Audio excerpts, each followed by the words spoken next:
Good morning, সবাই কেমন আছো? আশা করি ভালো আছো। আমিও ভালো আছি। দেখো, কত সকালবেলা আজকে ভিডিও করছি আমি। সকালবেলা ছাদের উপরে এসেছি, একটা দরকারে উঠে দেখছি আমার মা কত সুন্দর চতুর্দিকে ছাদের উপরে গাছ লাগিয়ে রেখে দিয়েছে, দেখছো? আর প্রত্যেকটা গাছে দেখলাম যে কুমড়ো ডালে ডালে হয়ে আছে। তো ভাবলাম একটু ভিডিওটা শেয়ার করি।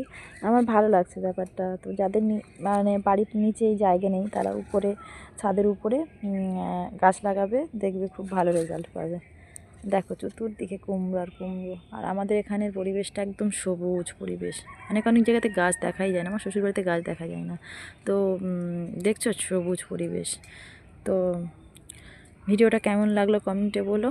আর নতুন যারা আছো আমার ভিডিও যারা দেখো, তারা চ্যানেলটা সাবস্ক্রাইব করে পাশে থেকো। আর কেমন কেমন ভিডিও ভালো লাগবে কমেন্ট করে বলো। সবাই সুস্থ থেকো, ভালো থেকো।